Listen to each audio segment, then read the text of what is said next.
afternoon, South Africa. Lovely to be back. We are live this afternoon Express. This is SABC3. I'm Braam Malherbe. Welcome indeed. I'm Bonnie Booley. Happy 100th episode. Imagine that. We did this 100 times. We've been doing this 100 times. That is crazy. Yeah, but yeah. what do we have on the show today? Well, today we'd love to celebrate that it's our 100th episode, but we have a pressing issue to discuss, and that coincides with World Rhino Day. So today we'll be speaking to Braam Malherbe, who's a conservationist and motivational speaker, about the groundwork that he's been putting in to against rhino poaching. And of course, we speak to a representative from Woolies about what they're doing to conserve the rhino, as well as what we as consumers can do to help. Absolutely. A little bit later, I'm going to be chatting to the directors of a brand new documentary called Bloodlines. It's a documentary which aims to expose the very brutal industry of lion hunting. So stick around for that. It's going to be very, very insightful. Yeah. I can't wait for that. But also a month ago, we ran a competition, a day in the life of Queen Bee, courtesy of Revlon South Africa. And today we have our winner, Tabasco. Come here, darling, and her BFF. Welcome, ladies. They are in the loft. How are you feeling?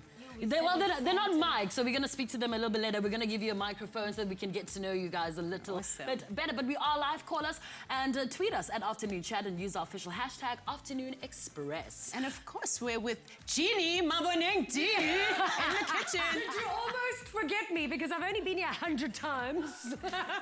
Hello, South Africa, and welcome to our 100th episode. A little bit later in the show, we're also going to be taking a trip down memory lane to show you what we've been doing 100 times over. But we also have a fantastic guest in our kitchen, Hannah Lurie from Taste Magazine, and we're going to be cooking something completely different today, but something incredibly healthy. Fish. Yes, well, more Squid. specifically, squid, yes. Lemony squid, and we're going to make some nice bruschetta and a beautiful salad. Tasty. So join me in the kitchen today, and remember to cook with us. All you need to do is visit our website, afternoonexpress.co.za, and get our shopping list and, of course, our recipe. But first, Danilo is on the couch with our very first guest. Thank you so much. Yes, he's a highly respected and sought-after motivational speaker, adventurer and conservationist. He's presented extensively on SABC2's nature program 50/50 and is also a best-selling author with his book The Great Run, which is an account of his journey across the Great Wall of China and also his life. We could honestly sit here all afternoon listening to his achievements, but then there would be no time to discuss what we're here to discuss today, and that topic is World Rhino Day. So without any further ado, joining us on the couch for World Rhino Day is the inspiring Braam Malherbe. Braam, very warm welcome to our loft. Thanks, Mo. Great to be here. Cool. I always want to check the bottom of your shoes to see if there's still some mud and dirt underneath there from all of the work that you've been doing in the wild. There usually is, but as you know, I usually present barefoot. Yes. And the reason for that is I spent a lot of my childhood barefoot, and I'm still a child in many respects, and more symbolically, that we've lost our connection with the earth, and hence barefoot. Sure. Let's discuss something that's maybe quite controversial. This World Rhino Day and the whole fight against rhino poaching has become this global icon. Everyone's been talking about it. It's a real, it's most spoken about thing, I think, globally when it comes to South Africa. Why is it such a big deal? My view, the rhino is an iconic species and it's one of our big five. What happens when South Africa and indeed the world, because the last, I was going to say safe place for rhinos is South Africa, but it's not that safe, is it, when you listen to the statistics? But what an indictment on our country when we have no rhino. And at current rate of the butchering of these beautiful animals, you're looking at extinction anywhere between 7 and 10 years from now. Wow. And I know we've obviously spoken about it in the press for yonks, so this whole discussion is going back and forth about numbers and stats and extinction rates, etc. What are we facing at the moment? Where are we at the moment with our fight against poaching in South Africa, particularly with our rhinos? Well, to give it perspective, if you look from 2008, pretty much no poaching, very manageable, and then suddenly the spike, like 148, 333, 448, 668, each year. Those are the increases each year. Last year, 1,015, and as of World Rhino Day today, 22nd of September, you're looking at in excess of 800. Wow. And sadly, of which most are poached, or certainly the majority, are poached in the Kruger National Park. Which is strange, because you would expect the Kruger National Park to be one of the most populated areas. How is it the poachers are still getting in after all of this press that's been going out and all of the attempts that people have been making? We've had Prince Harry come down. Why are we still seeing poachers entering things like the Kruger National Park? Firstly, it is very easy, particularly from the Mozambique side, to get in, although I must say General Jooste and his team are doing amazing work there. He has a counterpart general in Mozambique, so that has dropped. But you're looking at a 350-kilometer, largely unprotected border. It's a large area. Yeah. The Kruger National Park, I believe, is under-resourced. They're sitting with approximately 400 rangers. But to give that perspective, it's the size of Israel, 2 million hectares, 400 people. Where does the general place his troops? Yes. So it is, you know, they hit here today and then they hit somewhere else tomorrow. The reality is the rangers are really, really suffering. They are going out in the heat of day, what we call now poacher's moon. We all look at a beautiful full moon, but in effect we now call it poacher's moon because that's when the spikes happen. Yeah. So a lot of the poachers have just moved around to the western boundary now. And we had very recently up in the Sabi or Timbavati area, 4 rhinos just killed in one night. Sure. But to say again, these rangers are going well beyond the call of duty, and they need to be applauded for the work they're doing. We're always so quick to point fingers. Yes, oh, it's corruption in the park. Yeah. You know, there's corruption in any company. Any company. But CITES, the Convention on International Trade in Endangered Species, put a ban in the late 70s. Since that ban has been implemented, in excess of 110,000 rhinos have been butchered. Sure. No ban, in my view, ever works. So we have to look at other solutions, and there is no one silver bullet solution. There are the anti-trade in rhino horn lobbyists, and there are the pro-trade in rhino horn lobbyists, and I've been very vocal in saying that as long as we're fighting each other, we're aiding and abetting the poachers. Yeah. I do not blame the impoverished person in Mozambique 1 minute, because this person is earning a paltry sum of possibly 500 rand a month. He gets 1 rhino horn. He's getting anywhere between 100,000 and 350,000 rands. That is retirement money. The other side of this coin, there is zero incentive for the person not to poach, but every incentive to poach. Yes. Because if you look at the current value of rhino horn, it surpasses gold and platinum a long way combined. So you're looking at anywhere between 95 and 110,000 US dollars per kilogram. So what are the organizations actually doing? Because we're being painted the picture, poachers are bad, kill the poachers. We should be going to the people who are buying the rhino horn from overseas or whatever it's being used for. The organizations should be targeting them, shouldn't they? Everybody. The poachers are guilty. Yes. If you walked into America with an automatic weapon and broke into Fort Knox and stole the gold, you would be shot on sight, and you know it. Therefore, are you going to do it? No. Well, yeah. So if a poacher from the peasant person or the rich person, that often is the case on the western boundary, and we know of people that have been in and out of court extensively and still no convictions made, you have to let it be known that if you come into this area, whether it's a private game reserve or the Kruger National Park, given that in excess of 60% of the rhinos are poached there, and if you are told that, give notice, 60 days, to everyone, Mozambique and the South African side, that on this day it is going to be proclaimed that if you are seen as a poacher with an automatic weapon in the Kruger National Park, we have the right to do whatever is deemed necessary to apprehend you. Currently, I've got to physically catch you, and they know this. Whether you have a weapon or not. Whether you have a weapon or not. And you have to shoot at me first. I think this is bizarre. It is in our constitution, but as a director for accountability now in South Africa, I presented the minister, Edna Malherbe, and I think she's doing great work, to be honest, with a letter asking her to amend the constitution to change the rules of engagement. If necessary. If necessary. Yes. So if you take a scenario like Botswana, where there is a shoot-to-kill policy, and you can take the same scenario into Swaziland, where the king he made it law, that 23 years ago, shoot to kill if you kill our rhinos. They've lost 3 rhinos in 24 years. It says it all. I'm not saying, and I hate the idea, I would not want to go and shoot a person. Yes. But what happens when all of our rhino are gone? At what point do we actually look for desperate measures? Yes, sure. People call me the extreme conservationist. I say extreme times call for extreme measures. Well, Braam, there's so much I want to ask you, so we'll get to that in a short bit. You, however, can engage in the conversation on social media, Facebook, Twitter. Give us a call, 083-913-3728 to share all of your opinions. We'll be back with Braam after the break on our 100th episode.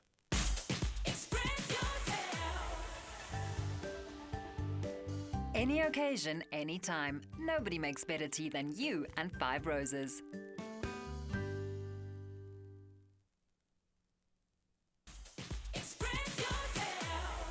Welcome back to our 100th episode of Afternoon Express, right here on SABC3, as we discuss World Rhino Day. Now, Braam, we've had a lot of discussion online. Everybody seems to be very passionate about this, so it's an absolute honor having you on the couch with us today. I'm still very concerned about, in terms of where the stuff is going, who's the demand coming from. I'm very concerned about that market. What are we doing about that? Let's go there, and it's a very important question that you raise, or point that you make. I've met with Jackie Chan in China, trying to get him. And he said it. He then put the Wild Aid ad together, don't buy products made from rhino horn. I have two wonderful young ladies who are inspired by my DOT campaign. DOT simply stands for do one thing. Stop blame, stop the sense of entitlement, ask what can I do differently. Yes. And these two young German sisters are currently riding through Vietnam and China and Laos. They are talking to schools. It's the youth that we need addressing. Because, quite frankly, I've seen in Vietnam people buying bangles. This is the new market. Bangles and prayer beads. Anything between $7,500 to $15,000 per article. So the nouveau rich have found a new status symbol. Sure. Try and convince that person that shame the poor rhino. Yeah, they don't see it. Candidly, I don't think they care. We also are doing a lot of focusing on what we call the middlemen, because you're tracing it all the way through to the top man, and we even know who he is, and he's in Vietnam. So we are saying the middlemen, who in certain cases in Mozambique were ex-poachers, and they are now running. One guy has a 13-bedroom home with a rooftop swimming pool, and he drives around in a fancy new 4x4. We need to be focusing on these guys. And again, General Jooste and his team are making fantastic inroads there. Cool. But the process is slow, and this is what concerns me. Yes. We need to uncover scams, of which there are many, making money off the back of rhinos, and applaud and reward the people that are doing good work in rhino conservation. Sure. So how do we bust people? The power of the media. This is very, very powerful. So social media, programs like this, be aware. So if you do want to help in rhino conservation, look for best practices where there is a proven track record of conserving these animals. Okay, so how do you find those sort of proven track records? I started the My Planet Rhino Fund in 2013. And the reason I did that is because of your exact point, scams. So I built a panel of interested and affected parties. So the head of Private Rhino Owners Association of South Africa sits on that panel. The head of Endangered Wildlife Trust sits on that panel. The head of traffic in South Africa, which is illegal trade in animal products, well, flora and fauna actually. Myself and Dr. Mike Knight, who is from Sand Parks and also head of Rhino Specialist Group. So what we're doing is we allow whoever it is who believes they're doing good work in rhino conservation to apply to the fund. Just in August, we put out R1 million. Wow. 250,000 went to the South African Wildlife College. 150,000 went for security to the Rhino Calf Orphanage. And so it goes. So we together, on a criteria basis. Okay, so there's almost like a home hub that you can go and find, which has all the right contacts in place. And I think more significantly, a lot of people are asking, how can I help? Yes. This is the simplest possible way to help that actually doesn't cost you one penny. All you do, you get a My Planet card in any Woolly store for free. It costs you 30 seconds of your time, maybe a minute of your time. You nominate My Planet Rhino Fund. Awesome. Every time you swipe, again, not costing you a cent, a percentage of your spend goes into that pot. Currently, we're raising in excess of 200,000 Rand a month. My goal is by the end of this year to be on 250, 260,000, and then to double it in the 12 months of 2016. Yeah. Braam, you're an absolute inspiration for what you're doing. I really, really applaud the work that you're doing with these rhinos, and I enjoy the fact that you're not taking the easy route. Let's quickly just turn our attention towards the other stuff that you do. You're very involved with creating messages through being on the ground. I mean, you ran along the Great Wall of China, you've run the coast of South Africa. What do you do all of these extreme adventure things for? You know, when you run the Great Wall of China, I said to David at the time, I'll do it on the condition that we do it for a cause, a purpose beyond ego. But it's to look behind the ego. What is your driver in your heart? I call it the little voice. And David and myself, and very importantly, the broader South African public, raised enough for the inaugural mission of Operation Smile in 2006, where 84 kids got to smile. So yes, purpose-driven, very important. But having said that, what do these kids, what do our children in this country, and indeed the planet, have to smile about 40 years from now?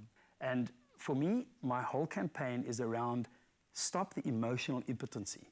Come from the space of not what's in it for me, how much can I take as quickly as possible, to a very simple paradigm shift that I believe can change the world, and that is, what do I have to give? Yes. What do I have to, I'm an ordinary guy. You have the power of being on television regularly. I don't know if you're an ordinary guy, but you know, I hope I'm not ordinary. We need to be doing extraordinary things, and we don't have to run the Great Wall of China or do a race to the South Pole. We can do many small things. In the case of the rhino, once we've saved the rhino, and I'm optimistic that we will, I really am, as long as there are passionate people fighting for them, and there are many of them out there, then we save the wild dogs, and then we save the lions. The lion bone is the next thing. We are exporting lionesses, carcasses, skinned carcasses, to Asian markets, and they're using the lion bone as pseudo as tiger bone, because the Bengal, China, and the South China tigers are going extinct. So what can you do? Get involved in some small way, but share. Exactly. Braam, we must continue our celebration of our 100th episode, but any final words from you to the public? It's time to stop asking what the earth can give me. She can't give that much anymore. It's time to ask, what can I give the planet? Because it is finite and it's our only home. Sure, Braam, you're such an inspiration. Thank you so much for all the good work that you're doing to conserve our beautiful, beautiful creatures. Speaking about conservation, if you guys want to find out what fish are green on the Sassy Green list, make sure you visit their website. We're cooking with one of those items which are green on the list. It is squid salad. Thanks, Danilo. So wonderful to have Braam Malherbe in the loft today. What an absolutely extraordinary man. Now, Hannah, today we are going to be cooking squid. This is something that I've actually never, ever, ever attempted. And you know, I'm a novice chef and all. So how do we get started with this delicious recipe? Okay, well, I think we're going to get straight in it and go for the squid. So I think since you're a first timer, it's important to know that the pans must be super hot, because you're only going to cook it for like a minute or two. Okay. So you want to make sure that you cook them fast so they don't go rubbery, because the longer you cook them, then the rubberier. That's very good English. My mother would be proud. So we're just going to drizzle She's them watching, probably. Yes, well, he's hoping, but yes. So we're just going to get in there and make sure that the pan's nice and sizzling.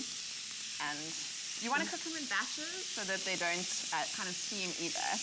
And then, so while we're going to wait for them to cook, we'll get started on our dressing, I think. Fantastic. So, and it's not a flash in the pan. You're literally putting them in, cooking, and leaving. I think the less you mess around with them, the better. So we'll just maybe even turn up a bit. Don't worry. Set it on fire. It's not yours. Yes, exactly. It's not mine. It's fine.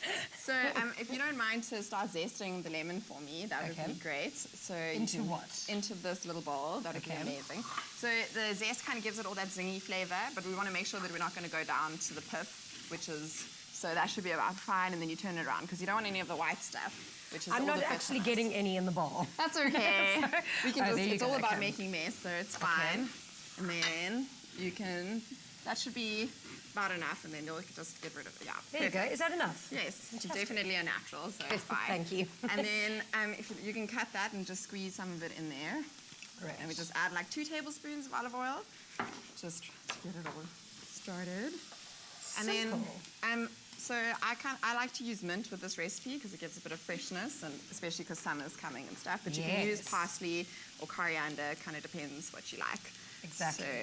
So so while our squid's going on there, I thought it would be nice to do squid as well because it's on the Sassy Green list. Exactly. What is and this is going to be a silly question, but what is the difference between squid and calamari?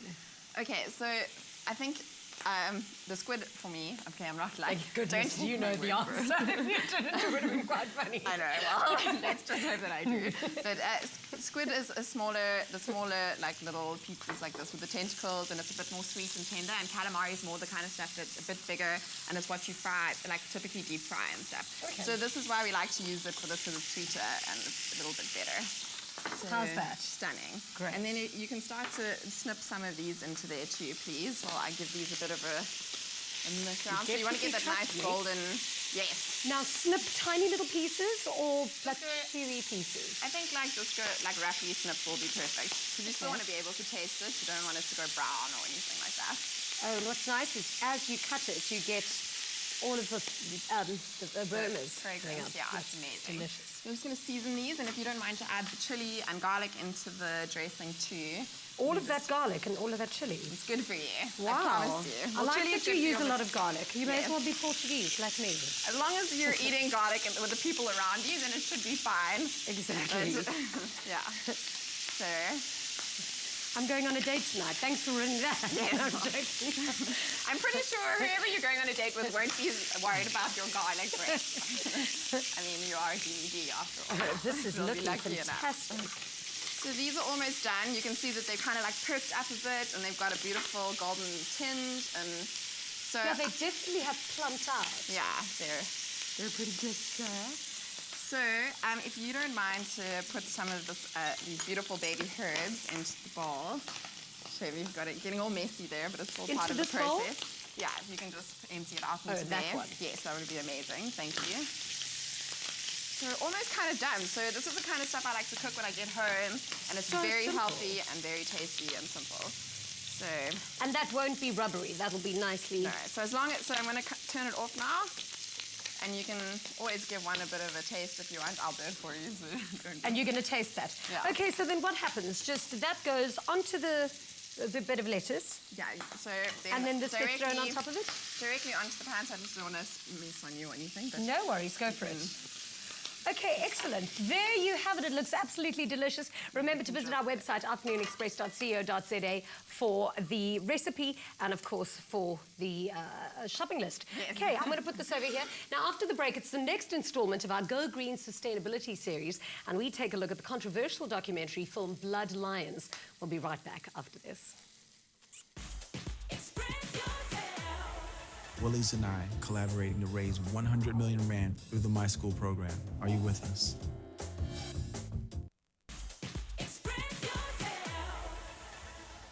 Welcome back to Afternoon Express here on SABC3. Now, before we get started, it's time to announce the winner of last week's Go Green SMS competition. Congratulations to Kevin November from Cape Town. You've won that 1,000 Rand Woolies gift card. We hope you treat yourself to something ever so special. Now, as we know, today is World Rhino Day, and as such, we aim to bring awareness to the conservation of rhinos, as they are now an endangered species here in South Africa. And joining me to talk about that in the loft is Kirsten Sims, Woolies Good Business Journey Analyst, and Johan Marais, co-founder of the Wildlife Act Fund. Welcome to the loft, guys. Thank you, it's good to be here. Awesome. What is the status of the rhino, Johan, in South Africa right now? Bonnie, currently over 3/4 of the world's remaining rhino population are found in South Africa. That only equates to 27,000 rhinos, 22,000 white rhinos and 5,000 black rhinos. Last year we lost, due to poaching, 1,217 rhinos, and unfortunately this year that number is going to hit at least that number again. Wow, that's horrific. What is the Wildlife Act Fund? We focus on endangered species conservation, also work with communities that live around protected areas. From a rhino perspective, we look at the tracking and monitoring of rhinos on behalf of parks that do not necessarily have the means to do so themselves, and also work and develop anti-poaching technologies.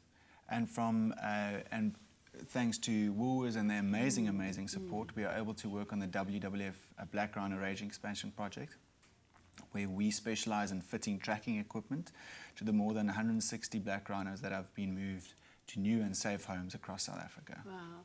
Now, Kirsten, Woolies, in their quest to conserve the rhino, partners with different conservation projects. How have you been able to do this?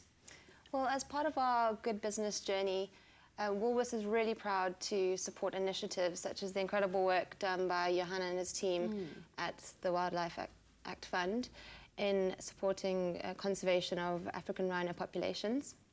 It's really through our partnerships with our customers, with My Planet, with WWFSA and the Wildlife Act Fund, that our main goal is to raise awareness around key biodiversity issues, as well as actively supporting conservation initiatives through giving back. And precisely how do you raise these funds that contribute to these nature conservation projects? Well, one of the main ways that we raise funds is through the sale of our rhino reusable bags. I have an example here. I have one at home. Good. We launched it in 2010, and they cost 32 Rand 50, and of that sale, 10 Rand is donated to the Wildlife Act Fund to support their work in rolling out WWF's Black Rhino Range Expansion Project, as well as the educational community initiatives and communities which live around rhino populations, and also addressing rhino horn demand in Asia. And these bags should be in selected stores from today. Wow, that's incredible. And how much have you been able to raise since the first Rhino bag edition in 2010? Since the first bag was launched, we've raised in excess of 2.1 million. Wow. With the sale of these bags. Wow, that's incredible. And apart from just buying bags at Woolies, how else can consumers contribute to this cause? Bonnie, you can also help by going into stores or going in line and signing up for a free My Planet card and choosing one of our Rhino Conservation Initiative organizations as a beneficiary. And how it works is that with every swipe you make, a portion of your spend is donated on your behalf to that charity at no extra cost to you. So a really good example of a beneficiary is the My Planet Rhino Fund. Right. And we would encourage all of our customers to sign up and to contribute to this amazing cause. Wow. Thank you so much to both of you for chatting to us about your great work. Thank you. Thank you. Now it's time for this week's Go Green SMS competition. Now today we want to know 75% of rhinos are found in which country? A, Japan, B, England, C, South Africa. SMS the keyword Go Green, your name, city and answer, A, B or C to 33728. Remember, you only have 2 weeks left to enter and go into our draw for the ultimate grand prize. Take a look at this. The Afternoon Express team is going green. Join us every Tuesday at 4 p.m. until September as we bring you the most innovative trends in sustainable fashion, food, decor and design, as well as handy tips to help you reduce your carbon footprint. Answer our Go Green question every Tuesday and stand a chance to win a £1,000 Woolies gift card every week. Plus, simply by entering, you also go into the big draw for the ultimate grand prize worth over £500,000. Including a dream sustainable kitchen makeover from Cordev, fitted with Bosch appliances with £300,000. Also, up to £250,000 worth of home upgrades so you can live off the grid. Plus, food and homeware from Woolworths valued at £75,000. And a £25,000 towards a school of your choice with My School. So, go big, go green with Afternoon Express every Tuesday at 4 p.m. to win these amazing prizes. Well, good luck to you if you're going to be entering that competition. But before we get started, just a warning that the following interview will contain video footage of a graphic nature, so sensitive viewers, please be advised. But last year alone, more than 800 captive lions were shot in South Africa, mostly by wealthy international hunters under conditions that are far from what we can consider a sport. The lion hunting industry has largely been kept away from the public eye over the years and has recently become an international topic of debate.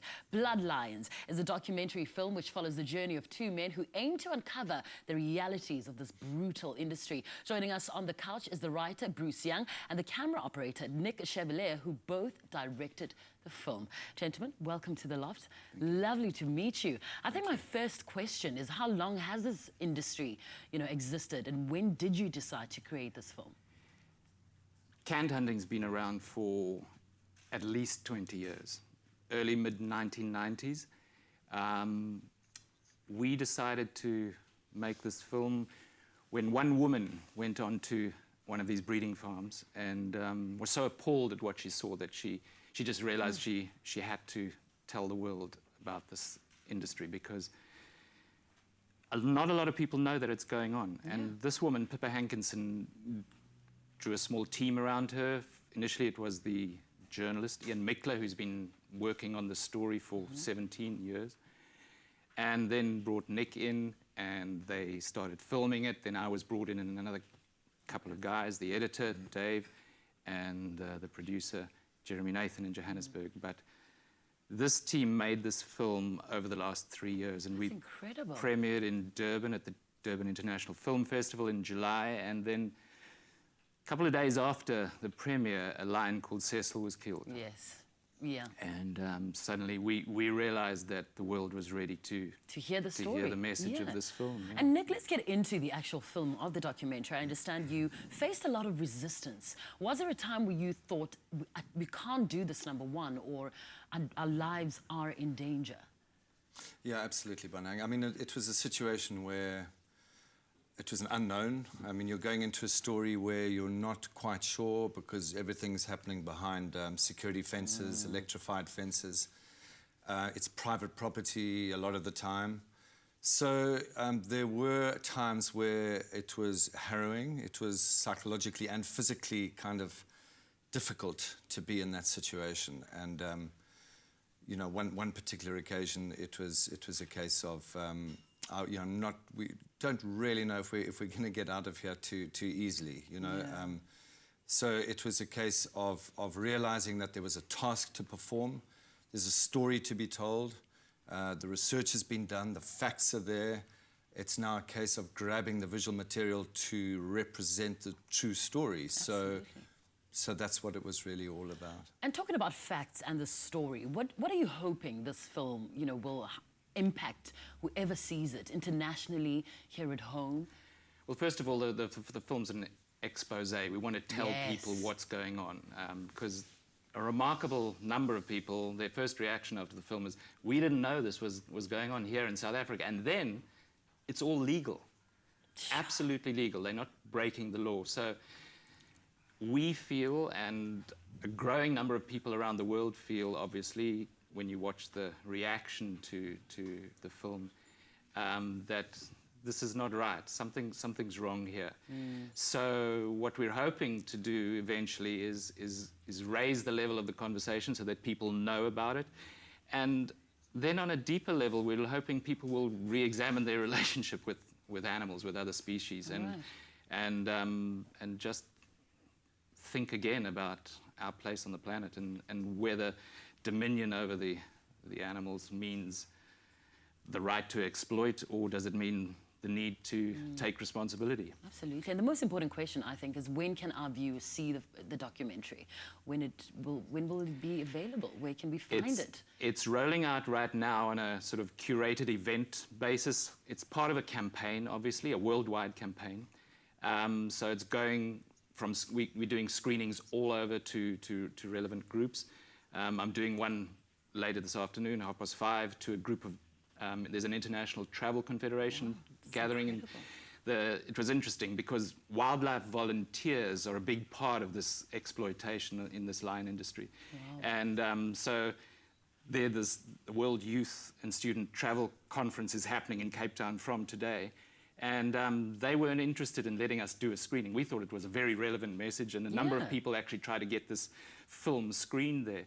And when they said no, we decided to do a screening in the hotel across the road from the convention centre. So we've invited delegates, and we're hoping at least some of them come. Fantastic. But it's a film that's going out on international broadcasters from the 7th of October. MSNBC in the US is broadcasting it for us, and in the States. And then Discovery have picked it up to do a number of other territories: Europe, Asia, Middle East, and Latin America. Well, Bruce and Nick, thank you very much for, you know, bringing this matter to our eyes. I think, you know, you are really going to touch a lot of people's lives. Thank you so much for your hard work. And if you are watching, let us know what you think of the lion hunting industry, bloodlines, and whether you are interested to see it. Let us know. After the break, Danilo makes us some barbecue chicken wings. We'll be right back.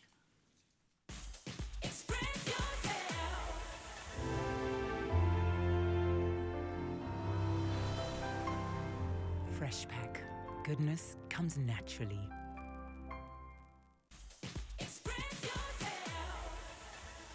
Welcome back to Afternoon Express. Now, our feet work around the clock, carrying us all day. So it's only right that we treat them to a little R&R every now and again.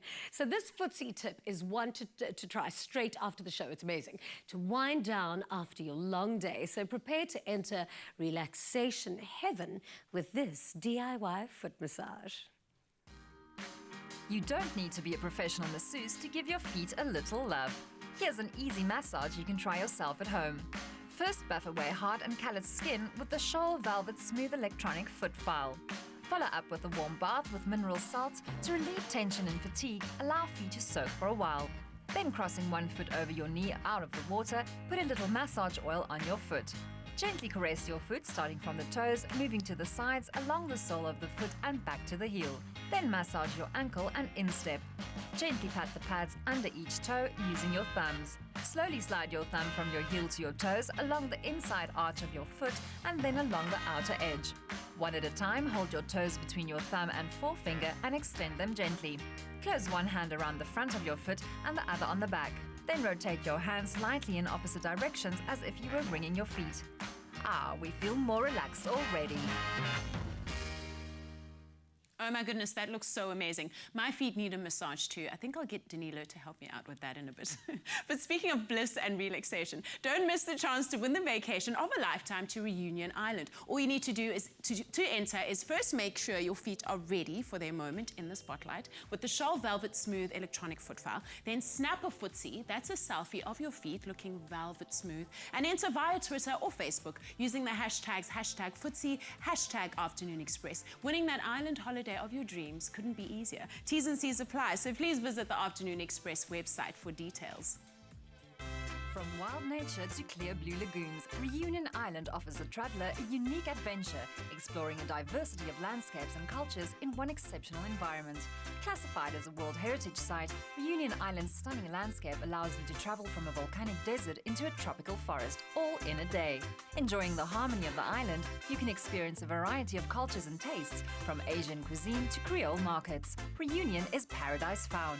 To enter, take a snap of your feet looking velvet smooth and enter via Twitter or Facebook using the hashtags Footsie and Afternoon Express. Shell Velvet Smooth electronic foot file. Perfectly smooth skin after one use.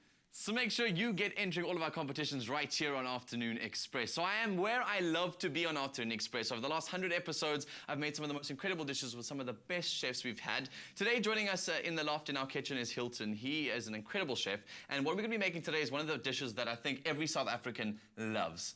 Chicken wings. We're making a beautiful barbecue-flavored chicken wing, and there's a real art behind this, right? Yeah, there is. The secret behind it is the smoking, which we're going to get going on, and then also the way in which we cook the chicken wing. Okay. We actually cook it at a low temperature first, which allows for it to be a bit more successful. Sure. Really well, this is a dish that I'm really keen to learn how to do because I used to hate chicken wings, and then eventually I grew to love them. The more and more I got into the barbecue style, and so it's my favorite dish to go when I eat when I go out. So you can't go wrong with barbecue. Let's start. So yeah, so we're going to put our chicken wings in a oven tray. Add some thyme. Just mix it through. And then some oil.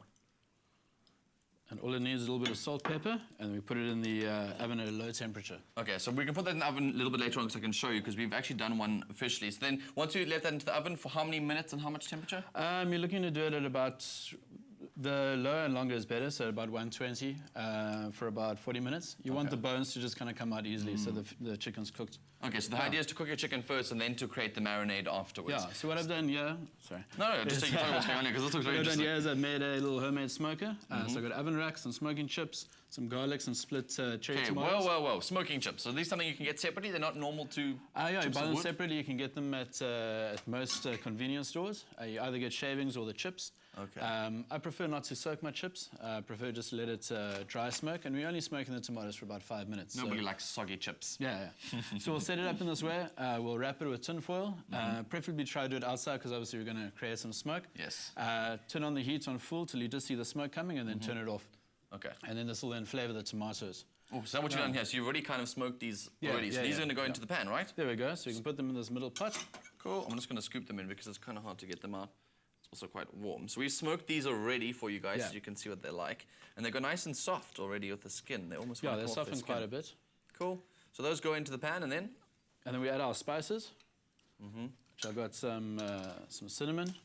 Cool. Use a cinnamon Can I just pour the garlic in there too? Yeah. Garlic goes in whole. Bay leaf. Cool. Got some paprika. Oops. Some herbs. Me and my nesting. Split chili. Cool. And then some pepper. Follow that up with, it's quite an easy one, it's a one-pot wonder, so we throw in our water. What thickens this up to make it, because there's a lot of acid going into these ones, the tomato's quite acidic. Yeah, well what we use molasses, as well as the salati treacle sugar.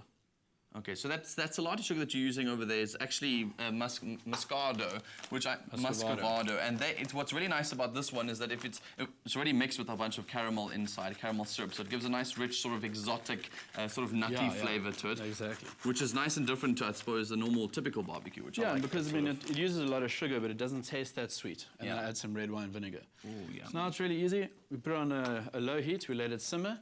Cool. And you want it to thicken to a slight syrupy consistency, and then you can give it a blend. So we've done one for you. We've done one for you already. So this basically needs to go on for how long? You're looking at about 40 minutes. 40 minutes. Okay, we've done one for you. So eventually once it's done, it almost looks like you've got sun-dried tomatoes in here that have almost marinated for a long time. It's quite a thick consistency if you look through that over there. So it's almost like a syrupy consistency. And then from there, what do you do? Blend it. From there, we give it a blend. If you want, you can strain it, or if you want it chunky. The main tip is to remove the whole spices. So you don't want to be trying to blend cinnamon sticks. Yes. So it is an art, as I said to you before. And so you can pass me that one over there, which we've got. I kind of prepared for you having you in the loft today. So we've made our own one here. So if you're looking at the sort of consistency you'll create, this is the kind of marinade that'll come out at the end once you've blended all of those tomatoes and things together. Exactly. And it smells amazing. You can smell a bit of that sugar inside, and the smoke rounds it off nicely. And the smoky. So it's lovely. And then you just pour over your chicken when it's done. Yeah. Chicken looks like that. You pour this over there, and it's as simple as that. You guys can find the recipe on our website, afternoonexpress.co.za. After the break, we're taking a look at some of our favorite moments right here on Afternoon Express over the past 100 episodes. We'll be right back. Don't miss it. Blended with caramel syrup, Salati Muscovado is delicious in brownies, gingerbread, fruitcake, and sprinkled over porridge. Salati, always good, always sweet. Welcome back to Afternoon Express right here at SABC3. We are celebrating our 100th episode today. With a little spoon. With a little spoon. So we've been doing this for over 5 months, right? Yeah. 100 times. And Danito's probably cooked 60 meals out of the I hope you can cook now, Dee. I still don't know how to cook. I will still not cook. But anyway, let's take a look at some of our highlights on this incredible show. Take a look. Good afternoon, South Africa. The day we've all been waiting for. Thank you so much for tuning in. We call this Afternoon Express right here on SABC3. I'm Bonang Mateba. I'm your host today, Jeannie D. And I'm Bonnie Mbuli. And I'm Danilo Cristo. A warm welcome to Afternoon Express. And today we are going to slide you into your weekend so smooth that you're going to slide uphill. Yeah, it's going to be a fantastic show today. Another hour of lots of inspiration. We're so honored to have one of South Africa's icons right here in the loft, Umama Dorothy Masuka. Joan Amatrading. Casper Nyovest. Rulene Strauss. Mark Lottering. Tumi Morake. Gert Johan Kutsia. Ahmed Kathrada. DJ Fresh. Vicky Sampson is right here in our loft. But I hear Danito's making some budgies in the kitchen. I never know what that guy's up to. Deep fried budgies. Today in the kitchen, we're making something delicious. Sweet potato and butternut, very simple tart. Lemon gold Melva pudding. Thai tom yum soup. Almond scones. Chocolate fondant. Gluten-free coconut macaroon. No bake orange and chocolate cheesecake. Well, we'll start cooking in a bit, but for now, let's head over to Bonang on the couch. Like we said, it's a Friday and we're ready to set your weekend on fire. I think I'm worth more cows than Sept can afford to pay. Shut the front door. I just had a moment, you know what I mean? Like a Beyonce 5 minutes and I'm cool. Does Arno Carstens like to spoon? I'm glad that I can't remember. What is this? We did pay. We did pay. Catch Afternoon Express every day at 4 o'clock. You can also find it all free. Okay? Okay, no, never mind. Don't speak, just guess. Are you still with that guy that you came to my place with? Are you? Oh, my word! I'm the interviewer No, here. but I just wanted to know, are you? You guys taught me how to speak Afrikaans. Maar as jy my Afrikaans hoor, dan jy wil weet dat dit was actually Paula wat het taught. What do they say in Afrikaans? A mengelmoes. What would you say to Trevor Noah if he was sitting next to you? Give me 100 rand. No, I don't know. I have no idea. What are these your notes, Jimmy? This is what happens. This is what happens on set. Don't attack the guests. It's going very well. Well, talking about your package comes with the Jimmy Nevis no full music package. Can we go to air break? Can we go just to because the I remember coveting your legs, thinking, you know, I should have been a man. Your lips are mwah, Stunning. gorgeous. Stunning. Thank you. Let's do it again. Let's do it again. Fake celebrity kisses. Jeannie, are you ready? Yeah, of course. Accessorize. Hello, baby.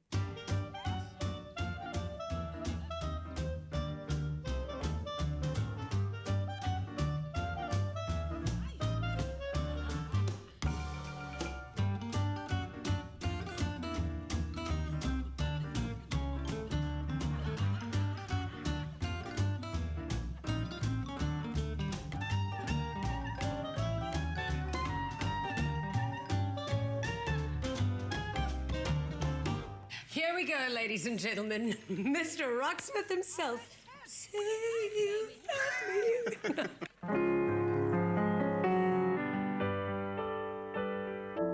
city, my city. Keep it Kentonian.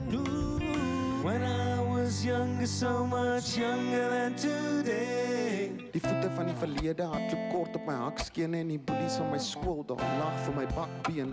Daardie donkie is 'n wonderlike ding.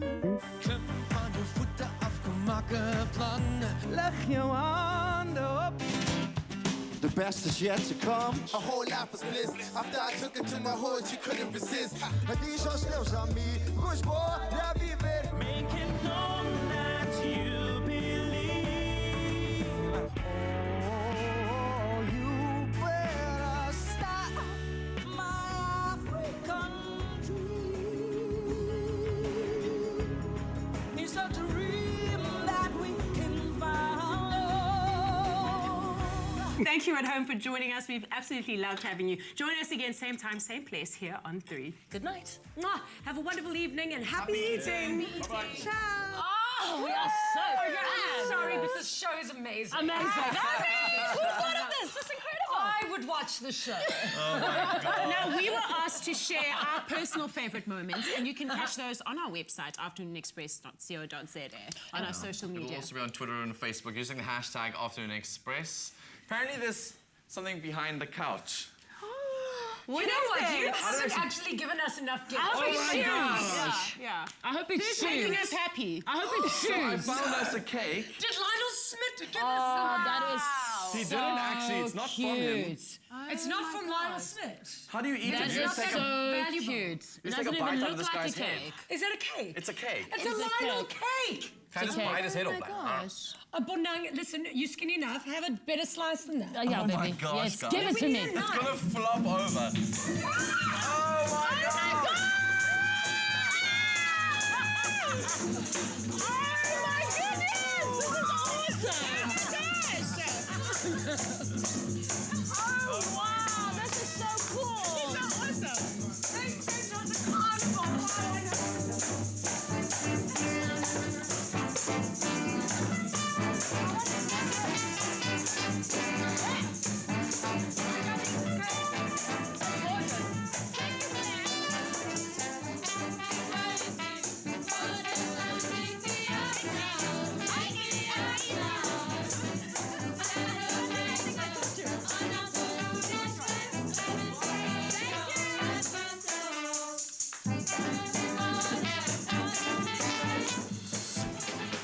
Coming up tomorrow on Afternoon Express, we spend the afternoon with actress and Pasella presenter Crystal Donna Roberts and veteran actor Ivan Abraham. Another feel-good production.